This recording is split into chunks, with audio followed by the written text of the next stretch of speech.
लेकिन तुम होश में भी हो या चाय घूम रही है अभी जहन में?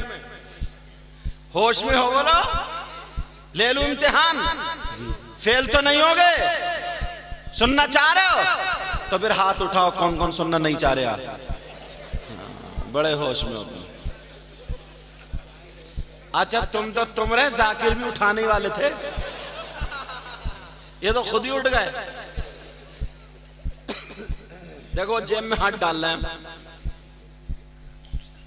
अब जाके दिखाइयो, देखो कौन जाएगा चाय पीने।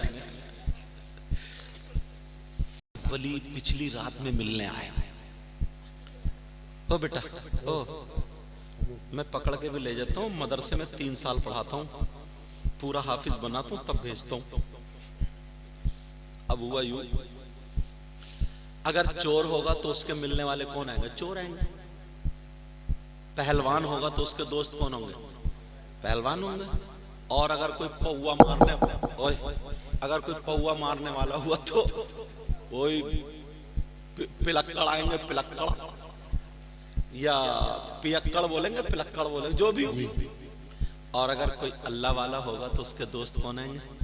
अल्लाह वाला। तो अल्लाह मरहूम से मिलने के लिए आए। उनका एक खादिम था, खादिम का काम क्या था, वो खानका को देखता था और लकड़ी जंगल से चुन चुन के लाता था और फिर खाना बनाता था लंगर के लिए, सब मेहमानों को लंगर।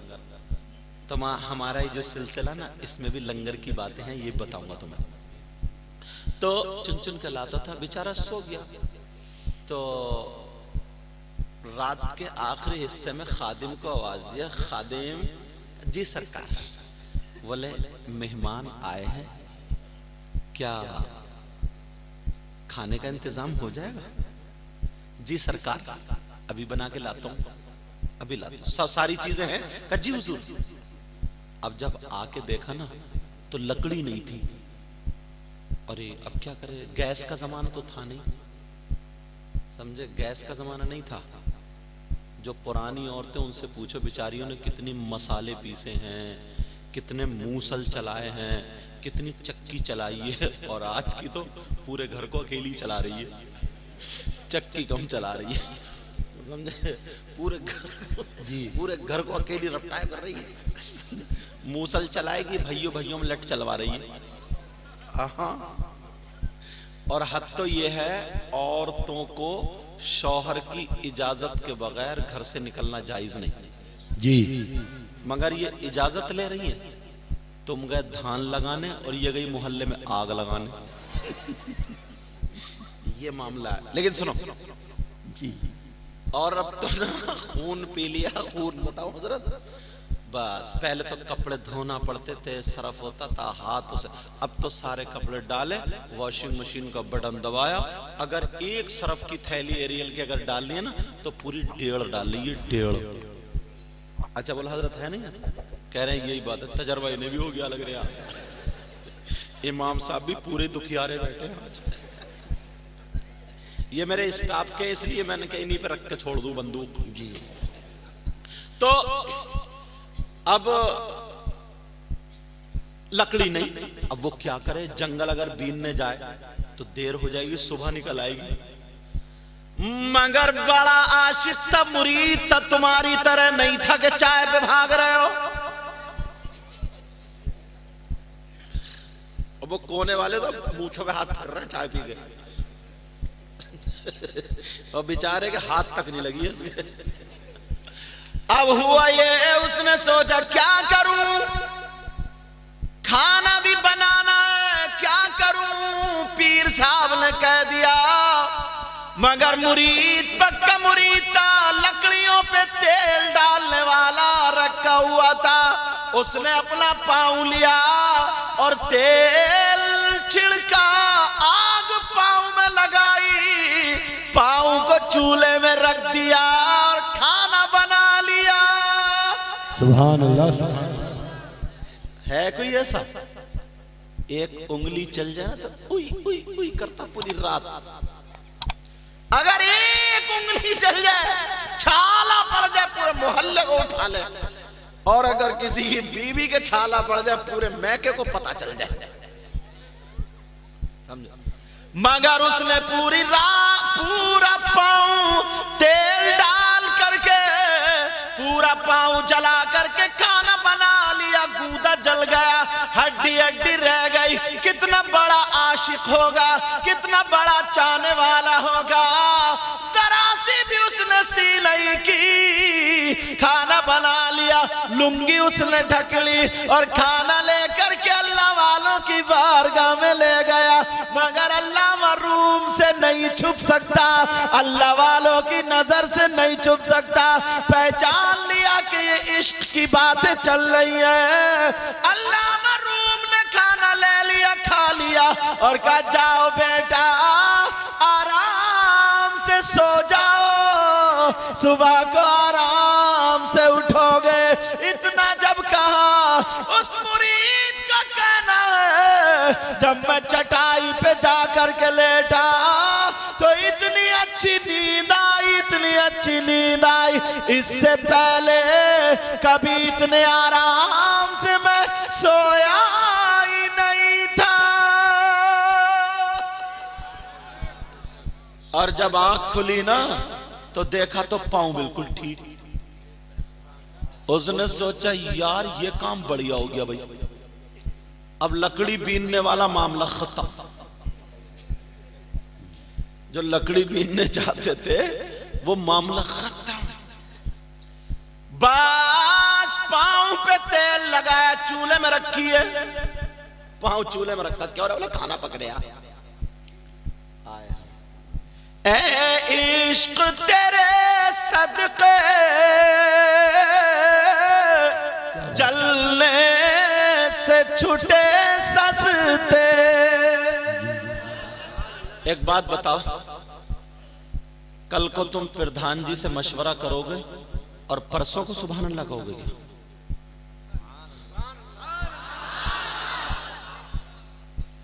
हाँ, अब सब बोलेंगे ए इश्क तेरे सदके जलने से छूटे सस्ते। ए इश्क तेरे सदके जलने से छूटे सस्ते। जो आग बुझा देगी वो आग लगाई है। सुभान अल्लाह, सुभान अल्लाह, बहुत खूब। या रसूल अल्लाह, या गौस, जिंदाबाद जिंदाबाद जिंदाबाद।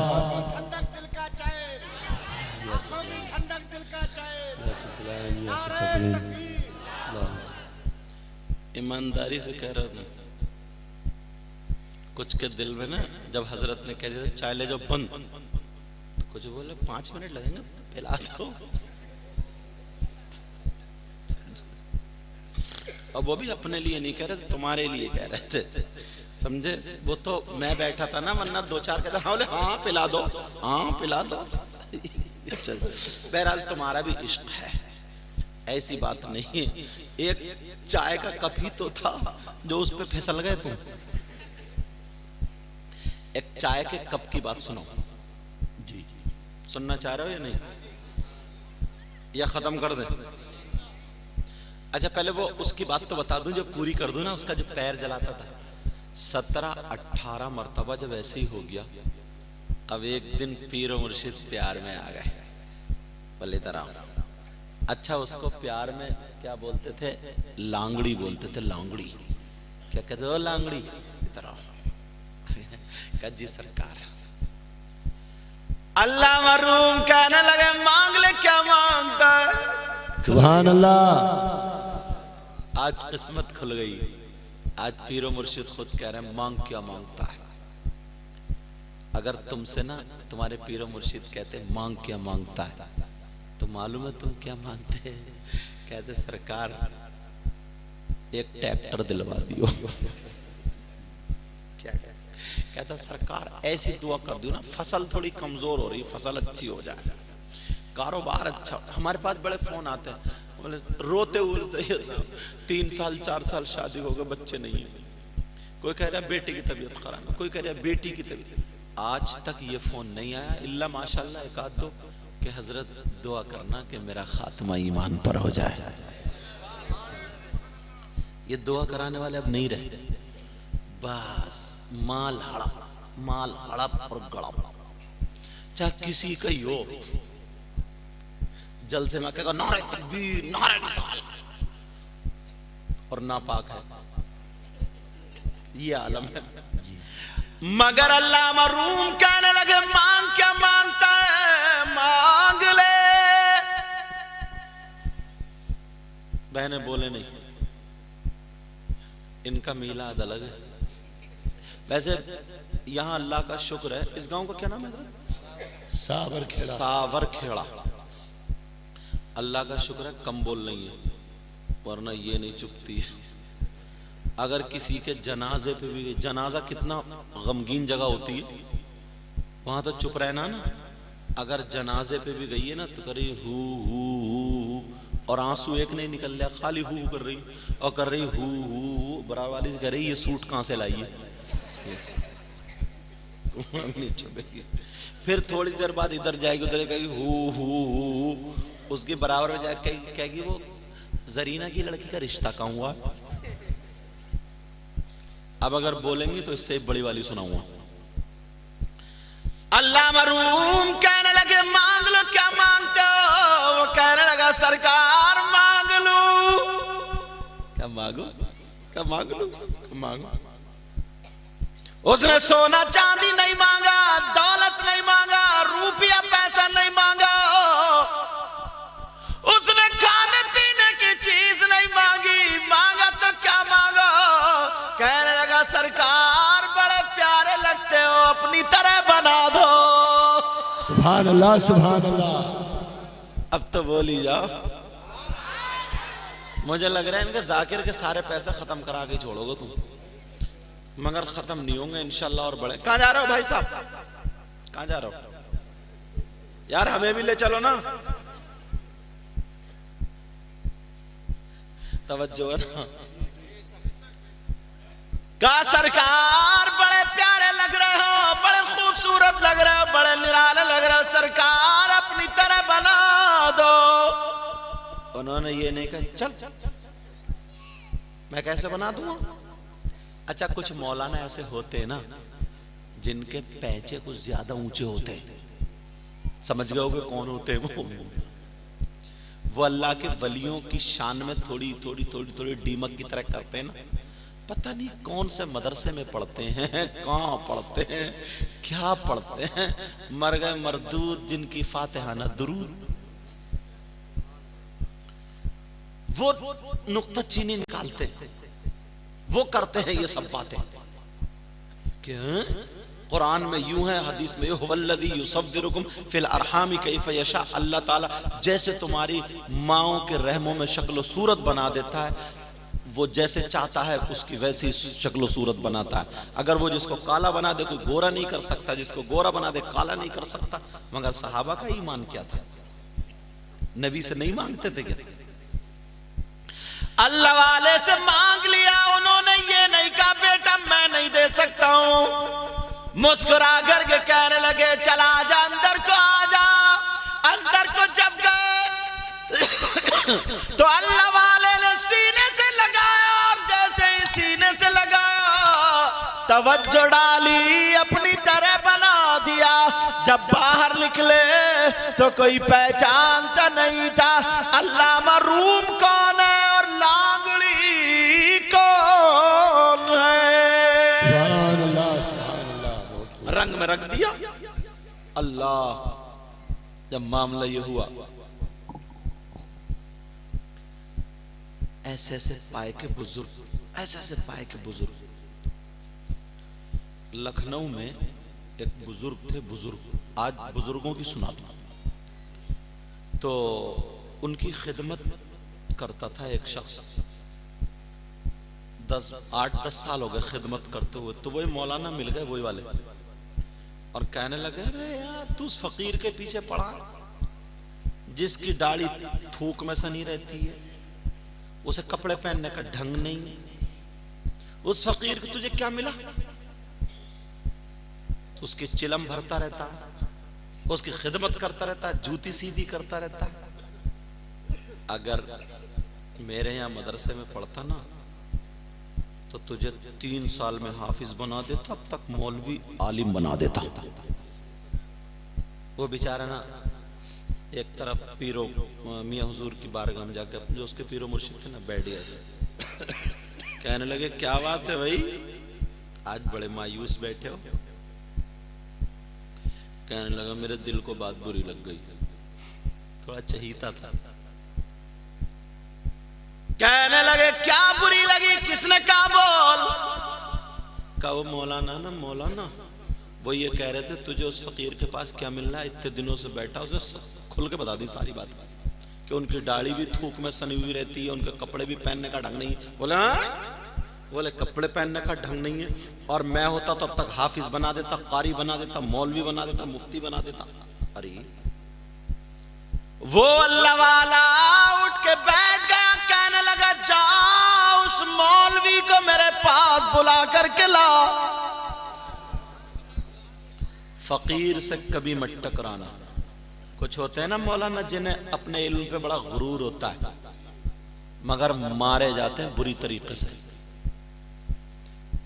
मारे जाते हैं बुरी तरीके से। बुला करके ला, लोग जमा हो गए। कब मौलाना तुमने मेरे खादिम से ये कहा कितने दिनों में हाफिज बनाते हो?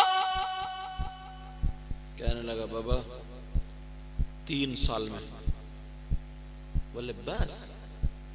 इन्होंने अपना टेढ़ा बेड़ा जो डंडा था वो लिया, लेने के बाद उस डंडे से लकीर काट दी, और लकीर खींचने के बाद कहने लगे अपने खादिम से, बोले बेटा इस लकीर को कूद जाओ, पार कर दो। जब लकीर पार की, पूछा क्या हाल है? कहने लगा, सरकार हाफिज कुरान। सुभान अल्लाह, सुभान अल्लाह। का मौलाना 3 साल कहाँ गए तुम्हारे? कहाँ गए 3 साल? का मौलवी कितने दिनों में? का 4 साल में बनाता हूं। इन्होंने दूसरी लकीर खींची, और खींचने के बाद का बेटा आप पार कर दे।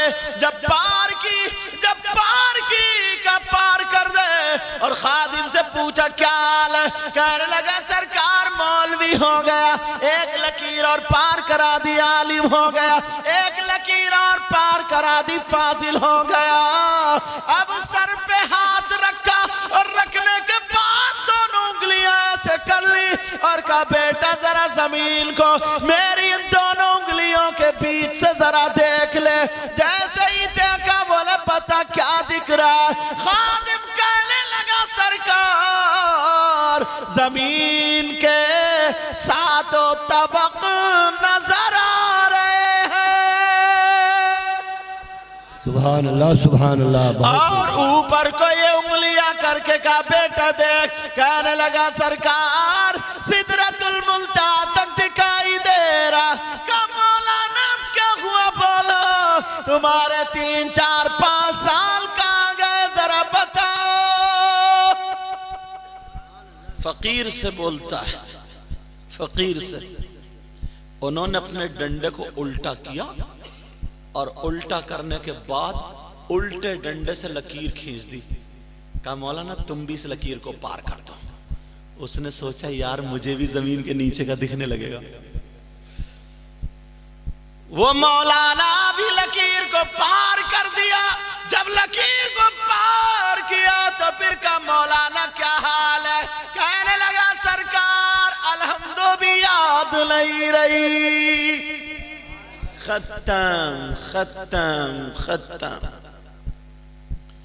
किसी फकीर से कभी मत उलझना। जब तुम्हारा ये सिलसिला जाकर के ना, अच्छा शाजी मियाँ हुजूर का मामला ये था ना, इतने बड़े पाए के फकीर थे, इतने बड़े पाए के थे, बुजुर्ग थे, तुम्हें भी मालूम नहीं है, वरना ना तुम यार अपनी किस्मतों पे ना नाश करोगे। बताऊं, कुरान शरीफ जो पढ़ते थे ना थोड़ा सादा पढ़ते थे। क्या पढ़ते थे? सादा पढ़ते थे। और अल्लाह को बड़ा पसंद था। अब वो पूरे के पूरे पसंद थे, तभी तो अल्लाह ने इतना ऊंचा मकाम दिया। तो वो दो मौलाना ऐसे गए ना, जो ये समझते थे हम ही कुरान पढ़ना जाते, खूब झटके मारते थे, लहरें मारते थे, इधर उधर ऐसे करते थे। पहुंच गए शाहजी मियां हुजूर के यहाँ। तो शाहजी मियां हुजूर बोले, तो मैं ये बात सुनते हुए दिल तो लगता होगा ना, ये तुम्हारे परदादा पीर है। कौन है ये? कोई दूर का रिश्ता नहीं है ये। मैं चाहता तो कुछ और भी सुना सकता था, मगर यही सुनाना है मुझे आज, यही सुनाना। अब पहुंचे, खाना तैयार हो गया, इधर नमाज का टाइम हो गया। शाहजी मियां हुजूर कहने लगे, नमाज का टाइम हो गया मौलाना, पहले नमाज पढ़ लो, बाद में खाना खाया जाएगा। तुम लोग नमाज पढ़ते हो? अरे बोल नहीं रहे। 8वें दिन तो पढ़ते ही हो गए, या 8 दिन की भी गोल है। बाज इतना बड़ा सनीचर है, बीवी कहती है जी अजान हो गई, नहा लो ना, तो मकड़ी आता रहता, कभी इधर को कभी इधर को, जुमा भी गोल कर देता है। औरतें जबरदस्ती टिक टिका के निलवाती है, टिक टिका के, तो ये मनहूस कहीं का नहाता है, खड़े खड़े मूतता है। मगर सब औरतें एक सी नहीं है, बाज तो बहुत शरीफ है, कुरान भी पढ़ती है बेचारी, नमाज भी पढ़ती है, और बाज तो निरी सनीचर है, ये भी 8-8 दिन नहीं नहाती है। हाँ समझ रहे। इमाम साहब से पूछ लूं क्या? इमाम साहब के कांधे भी रख के छोड़वा, जो भी बंदूक छुड़ाई आज। लेकिन सुनो, 5 वक्त की नमाज फर्ज है जी। मर्द और औरत आकिल बालिग मुसलमान पर। कितने वक्त की नमाज फर्ज है बेटा? 5 नमाज पढ़ना। अबू बकर सिद्दीक को रसूलुल्लाह ने दुनिया ही में कह दिया था तुम जन्नती हो। हजरत उमर को भी कह दिया था, उस्मान गनी को भी कह दिया था, मौला अली को भी कह दिया था, और हसन हुसैन तो जन्नती नहीं, जन्नती जवानों के सरदार हैं। बेशक बोलो है नहीं। मगर इनकी ये सब मकाम मर्तबा होने के बावजूद किसी टाइम की नमाज छूटी नहीं? बोलो नहीं छूटी ना। और तुम्हें कौन सा इतना ऊंचा मकाम मिल गया जो 8 दिन मस्जिद को जाके नहीं देखते हो? जुमे के दिन जाएगा, नहाएगा, धोएगा शैम्पू से, और टोपी टेढ़ी लगा पूरे मोहल्ले में खांसता हुआ जैसे जा रहे हैं नमाजी, और आगे जाके बैठेगा, इमाम साहब तकरीर कर रहे हैं, 10 के नोट की बत्ती बना के ऐसे करके घुमा घुमा के दिखा के तब देगा कि ले इमाम साहब, ले इमाम साहब। और अगर इमाम साहब बयान कर रहे हैं, कोई मसला ऐसा फंस जाए जो 2-3 मिनट ज्यादा हो जाए, बाज इसका पारा चढ़ गया, कभी इमाम को देखा तो कभी घड़ी को, और दिल में यार ये इमाम अजीब है यार, इसे टाइम का पता नहीं लगता, गालियां दे रहा क्या वो? कुरान की तफसीरी तो हो रही है, अच्छी बात तो हो रही है। मस्जिद में 2-4 मिनट बैठ जाओगे तो मर जाओगे क्या? और अगर मर भी जाओगे तो अच्छी बात है, मस्जिद में मरोगे। मस्जिद के गेट पे खड़े होगे, 1 घंटा गप्पे मारेगा तो इसे देर नहीं होगी। चौराहे पे खड़े खड़े दोपहर कर देगा तो इसे देर नहीं हो रही, मस्जिद काट रही है इसको। अल्लाह मस्जिद में जाकर के ना बैठा करो, आधा घंटा 1 घंटा, नमाज का टाइम ना हो तब भी वुजू बना करके, क्या मिलता सुनो। अल्लामा ज़मख़शरी फरमाते अगर कोई मस्जिद में बैठे, कुरान ना पढ़े, तस्बीह ना पढ़े, नमाज का टाइम भी नहीं है, खाली बैठे, आधे घंटा 1 घंटा जितनी सांसें लेगा, अल्लामा ज़मख़शरी फरमा